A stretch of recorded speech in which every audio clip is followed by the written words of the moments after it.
बिस्मिल्लाहिर्रहमानिर्रहीम। अस्सलामुअलैकुम। मैं हूं हमज़ा शुएब, आपका केमिस्ट्री टीचर, और आज हम जिस टॉपिक को स्टडी करेंगे उसका नाम है molecular formula, empirical formula, molecular और एम्पिरिकल फार्मूला में रिलेशन। इसके अलावा हम स्टेप्स भी स्टडी करेंगे which are use to determine empirical formula, और इसके अलावा मैं आपको परसेंटेज कंपोजिशन के बारे में भी बताऊंगा। तो चले आगाज़ करते हैं मोलेकुलर फार्मूला से। Molecular formula is a chemical formula which shows total number of atoms present in a molecule of a compound. एक कंपाउंड जो होता है वो मॉलिक्यूल से मिलकर बना होता है। मैं एक मॉलिक्यूल की बात करता हूँ उस कंपाउंड के कि उस मॉलिक्यूल में कौन कौन से कितने टोटल एटम्स मौजूद हैं। तो वो एटम्स की टोटल तादाद जो फार्मूला आपको शो करता है वो फार्मूला मोलेकुलर फार्मूला कहलाता है। फॉर एग्जांपल मैं हेक्सेन का एक मॉलिक्यूल ले लेता हूँ। हेक्सेन के एक मॉलिक्यूल के अंदर कार्बन के 6 एटम्स और हाइड्रोजन के 14 एटम्स होते हैं, यानी कि हेक्सेन के मॉलिक्यूल का मोलेकुलर फार्मूला क्या हुआ, C6H14। एक और एग्जांपल भी देख लेते हैं। मिसाल के तौर पर हमारे पास ग्लूकोज का एक मॉलिक्यूल है। ग्लूकोज जो है उसका ओपन चेन स्ट्रक्चर और रिंग स्ट्रक्चर दोनों आपके सामने बनाए गए हैं। ग्लूकोज का एक मॉलिक्यूल जो होता है उसके अंदर 6 कार्बन के एटम्स होते हैं और उसमें 12 हाइड्रोजन के एटम्स होते हैं और 6 ऑक्सीजन के एटम्स होते हैं। तो ग्लूकोज के मॉलिक्यूल का मोलेकुलर फार्मूला क्या हुआ, C6H12O6। Empirical formula is also a chemical formula, और एम्पिरिकल फार्मूला हमें क्या बताता है, ये हमें एक कंपाउंड के अंदर जो एलिमेंट्स हैं उनके एटम्स के दरमियान सिंपलेस्ट होल नंबर रेशो बताता है। एम्पिरिकल फार्मूला को हम सिंपलेस्ट फार्मूला भी कहते हैं। फॉर एग्जांपल ग्लूकोज का मोलेकुलर फार्मूला क्या होता है, C6H12O6। आप लोग देख सकते हैं कि ग्लूकोज के इस मॉलिक्यूल में एलिमेंट्स के जो एटम्स हैं उनके दरमियान एटॉमिक रेशो क्या है, 6:12:6, और ये सिंपलेस्ट एटॉमिक रेशो नहीं है। हम इसे मज़ीद सिंपल भी बना सकते हैं, और वो हम कैसे बनाएंगे, आप इन तमाम को 6 से डिवाइड कर दें तो आपके पास क्या एटॉमिक रेशो निकलेगी, 1:2:1। अब ये सिंपलेस्ट होल नंबर रेशो है। इसमें आप देख सकते हैं कि कोई भी फ्रैक्शन में नंबर नहीं है, ये होल नंबर्स हैं। इसी तरह से हम एम्पिरिकल फार्मूला निकाल लेते हैं और वो क्या होगा, CH2O। अब हम पढ़ते हैं the relationship between empirical formula and molecular formula. तो हमारे पास क्या रिलेशन है इन दोनों के दरमियान। आप लोग देख सकते हैं कि molecular formula is equal to N into empirical formula, और N क्या होता है, N is the ratio of molecular mass and empirical formula mass. आइए इन रिलेशंस को हम एक एग्जांपल की मदद से समझ लेते हैं। आपसे पूछा गया है कि आपने एक कंपाउंड का मोलेकुलर फार्मूला निकालना है और एम्पिरिकल फार्मूला आपको बता दिया गया है जो कि क्या है, CH2, और आपको उस कंपाउंड का रिलेटिव मोलेकुलर मास भी बता दिया गया है जो कि 70 है। अब आप लोग सबसे पहले क्या करेंगे कि आपको जो एम्पिरिकल फार्मूला बताया गया है उसका एम्पिरिकल फार्मूला मास निकालेंगे। उसके अंदर कार्बन की तादाद 1 है, 1 एटम है कार्बन का, तो क्या एटॉमिक मास होता है कार्बन का, 12, और हाइड्रोजन के 2 एटम्स हैं, तो हाइड्रोजन का एटॉमिक मास कितना हुआ इस एम्पिरिकल फार्मूले के अंदर, वो 2 हुआ। दोनों को प्लस करें तो आंसर 14 निकल आएगा। अब आप यहाँ पर फार्मूले की मदद से n की वैल्यू निकालेंगे।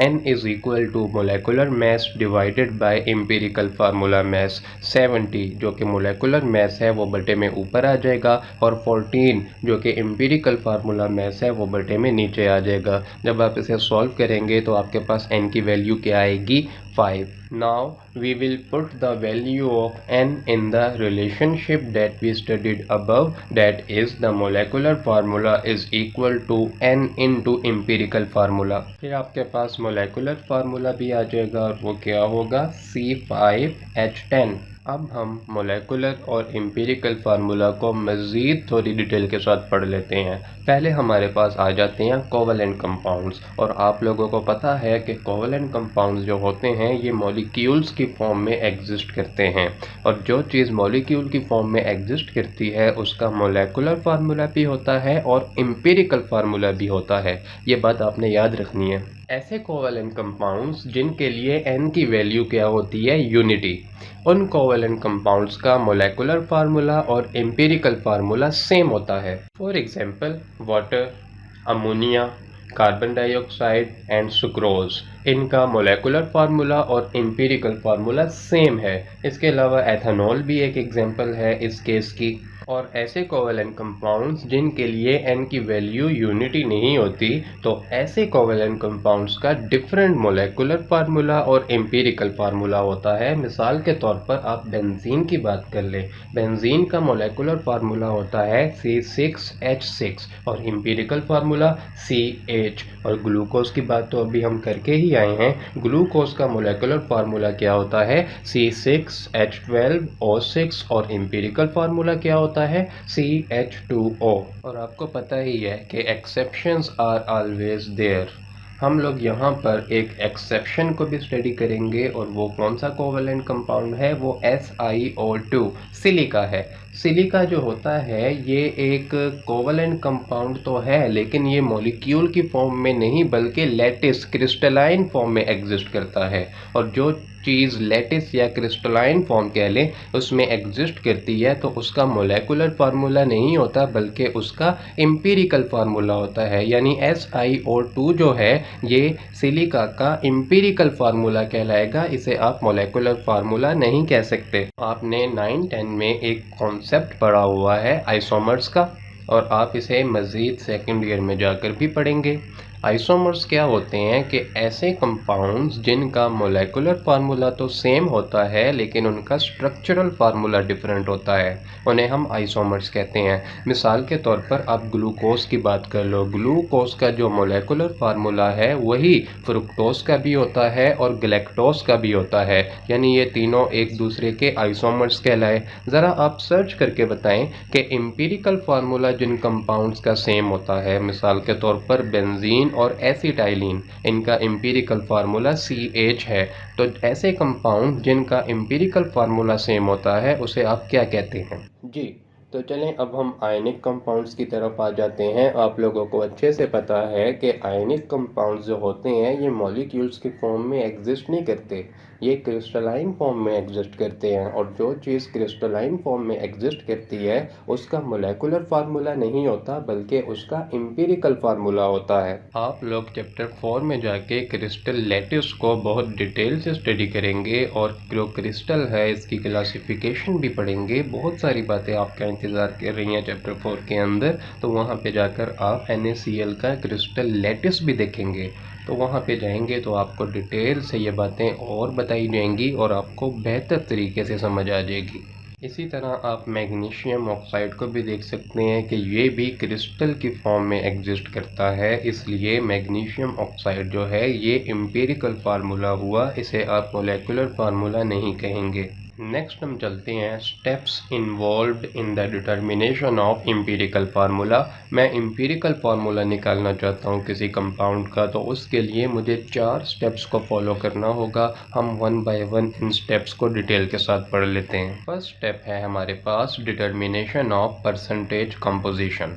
परसेंटेज कंपोजिशन क्या होती है कि आप जिस कंपाउंड का एम्पिरिकल फार्मूला जानना चाह रहे हैं, आपने उस कंपाउंड के अंदर जो एलिमेंट्स हैं उनकी परसेंटेज मालूम करनी है। आप किस तरह मालूम करते हैं मैं आपको एक एग्जांपल के ज़रिए समझा दूंगा आगे जाकर, लेकिन इससे पहले हम कुछ बातें परसेंटेज कंपोजिशन के बारे में जान लेते हैं। हमारे पास 2 मेथड्स हैं जिनकी मदद से हम परसेंटेज कंपोजिशन को डिटरमिन कर सकते हैं। थ्योरेटिकल मेथड के अंदर हम एक फार्मूला यूज़ करेंगे जिसकी मदद से परसेंटेज कंपोजिशन को डिटरमिन करेंगे, और एक्सपेरिमेंटली हमारी किताब में एक मेथड है कंबस्शन एनालिसिस, उसकी मदद से हम परसेंटेज कंपोजिशन को डिटरमिन कर सकते हैं। थ्योरेटिकली आप परसेंटेज कंपोजिशन को एक फार्मूले की मदद से डिटरमिन कर सकते हैं, और वो फार्मूला क्या है? वो ये है कि percentage composition is equal two grams of element, यानी जिस एलिमेंट की आप परसेंटेज कंपोजिशन डिटरमिन करना चाहते हैं उसके मैस को आप बटे में ऊपर रखेंगे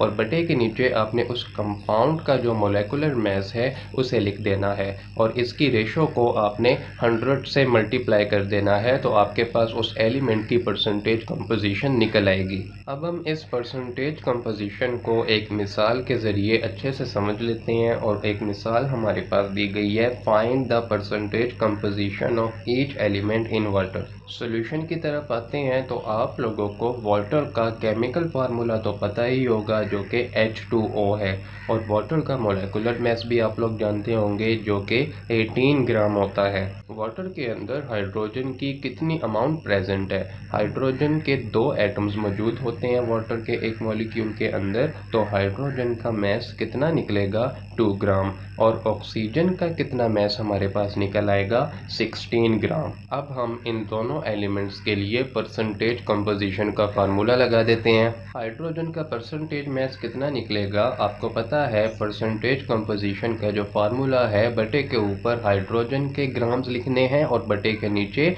वाटर के मॉलिक्यूल का मोलर मैस आपने लिखना है। तो आपके पास जो जवाब आएगा उसको 100 से मल्टीप्लाई कर देना है, तो आपके पास हाइड्रोजन की परसेंटेज कंपोजिशन निकल आएगी जो कि 11.11% है। और इसी तरह से ऑक्सीजन की परसेंटेज कंपोजिशन कितनी निकलेगी? 88.89%। सेकंड जो स्टेप है हमारे पास वो ये है कि हमने उस एलिमेंट की जिसकी हमने परसेंटेज कंपोजिशन निकाल ली हुई है उसकी अब हमने नंबर ऑफ मोल्स या नंबर ऑफ ग्राम एटम्स भी आप कह सकते हैं, अब हमने नंबर ऑफ ग्राम एटम्स निकालने हैं। नंबर ऑफ ग्राम एटम्स आप कैसे निकालते हैं? फार्मूला आपके सामने है कि परसेंटेज कंपोजिशन जो है एलिमेंट की उसे बटे में ऊपर रखें और उस एलिमेंट का एटॉमिक मैस बटे में नीचे रखें, तो जो जवाब आएगा वो उस एलिमेंट के नंबर ऑफ मोल या नंबर ऑफ ग्राम एटम्स होंगे। इसे एक एग्जाम्पल की मदद से समझ लेते हैं, और ये एग्जाम्पल आपकी किताब में दी गई है।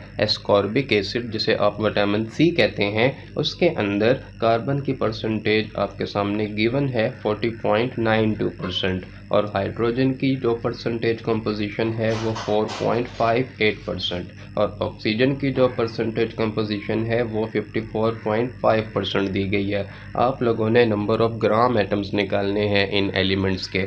तो अब हम किस तरह निकालेंगे? बहुत आसान है, फार्मूला आपके सामने है। आप लोग कार्बन के ग्राम एटम्स कैसे निकालेंगे? बटे के ऊपर कार्बन की परसेंटेज कंपोजिशन लिखें और नीचे कार्बन का एटॉमिक मैस लिखें, तो आपके पास कार्बन के नंबर ऑफ ग्राम एटम्स निकल आएंगे। क्या निकलेंगे? 3.14 ग्राम एटम्स। इसी तरह आप बकिया एलिमेंट्स के भी नंबर ऑफ ग्राम एटम्स निकाल सकते हैं। थर्ड स्टेप है हमारे पास determination of atomic ratio of each element. हम हर एलिमेंट की एटॉमिक रेशो किस तरह निकालेंगे? एटॉमिक रेशो निकालने के लिए हमें क्या करना पड़ेगा? हमने उस एलिमेंट के ग्राम एटम्स को सबसे लीस्ट नंबर ऑफ मोल्स से डिवाइड कर देना है, तो हमारे पास उस एलिमेंट का एटॉमिक रेशो निकल आएगा। फॉर एग्जांपल हम एटॉमिक रेशो इस तरह से निकालेंगे कि carbon ratio hydrogen ratio oxygen. Carbon, hydrogen और ऑक्सीजन के जो नंबर ऑफ मोल्स हैं इन्हें मैं डिवाइड कर देता हूँ सबसे कम नंबर ऑफ मोल्स के साथ, जो क्या थे? 3.406। तो आपके पास एटॉमिक रेशो निकल आती है। क्या निकलती है? 1:1.33:1। अगर एटॉमिक रेशो होल नंबर में है तो आपके पास एम्पिरिकल फार्मूला आ गया, और अगर होल नंबर में नहीं है, फ्रैक्शंस में है, तो आपको किसी सूटेबल नंबर के साथ मल्टीप्लाई करके उसे होल नंबर में कन्वर्ट करना होगा, तो फिर आपके पास एम्पिरिकल फार्मूला आ जाएगा। तो हम अभी पिछली एग्जांपल को ही कंटिन्यू कर लेते हैं कि आपके पास कार्बन, हाइड्रोजन और ऑक्सीजन की एटॉमिक रेशो क्या आई थी? 1:1.33:1, और ये होल नंबर में नहीं है, तो इसे होल नंबर में कन्वर्ट करने के लिए इसे 3 से मल्टीप्लाई कर देते हैं, तो आपके पास एटॉमिक रेशो होल नंबर में आ जाएगी, और यही आपके सब्सक्रिप्ट्स हैं एम्पिरिकल फार्मूला लिखने के लिए, और एम्पिरिकल फार्मूला हमारे पास क्या बनेगा, C3H4O3। ये तमाम स्टेप्स समराइज करके एक फ्लोशीट डायग्राम में भी आपको दिखा देते हैं। सबसे पहले आपने परसेंटेज कंपोजिशन निकालनी है,